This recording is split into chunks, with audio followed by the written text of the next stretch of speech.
When beer drinkers soured on Bud Light following a controversial promotion with transgender influencer Dylan Mulvaney, it was clear Bud Light's closest rivals would benefit. And they are. But before long, it was a Mexican lager on everyone's lips. That is a Modelo Especial. Modelo Especial. Modelo Especial. Modelo Especial is the new top-selling beer in America. Modelo Especial. The overnight sensation is not an overnight success.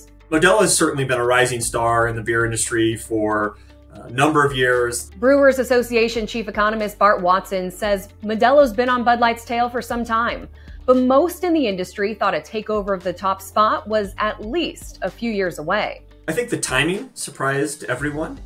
The changes in the last 6 months have been pretty dramatic and not something we've really seen before in the beer industry, but the overall trend was clear that Mexican imports, particularly Modelo, have been on the rise for a while, and premium lights have been slowly declining as they're displaced by higher priced beers. Over the past 10 years, Americans are steadily drinking less beer per person. But at the same time, imported beer is on the rise, with Mexican imports doubling over that time, pulling business away from premium lights like Bud Light.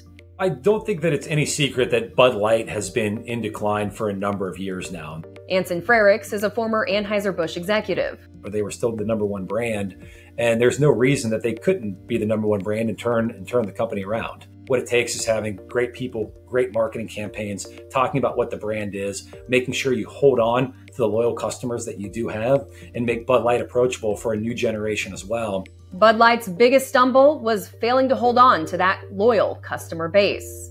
It's pretty clear there's been a permanent share loss here. And that tastes like opportunity for Modelo.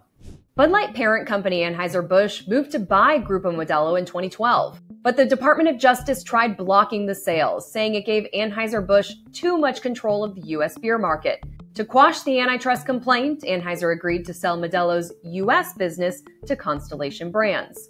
So Constellation was handed this brand that really had a lot of momentum already. You had a lot of Hispanic consumers that were coming into the U.S. Those Hispanic consumers, they knew Modelo from being in Mexico, so they had a lot of underlying tailwinds. Remember Frerich's formula. Hold on to loyal customers, and Constellation kept going.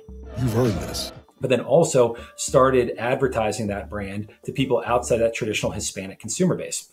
And a lot of just traditional, call it more Caucasian consumers, more African-American consumers, they started seeing the brand show up at their grocery stores, convenience stores, because it was distributed more broadly. A lot of the marketing campaigns that they did were very good. The mark of a fighter. But no one could have anticipated the free advertising Modelo would get week after week with Bud Light's tailspin.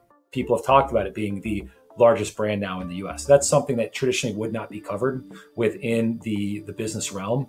And now all of a sudden, every single week, people are talking about Modelo, its growth. The question now is, can Constellation Brands turn a summer of success into sustained beer supremacy? For Straight Arrow News, I'm Simone Del Rosario. Thanks for watching. In this time of media mistrust, Straight Arrow News is on a mission to bring you unbiased, fact-based reporting. So to make sure you get journalism you trust, like and subscribe to Straight Arrow News below. It goes a long way in telling YouTube we're the kind of news you want to see more of. And for all of our content, go to our website at straightarrownews.com.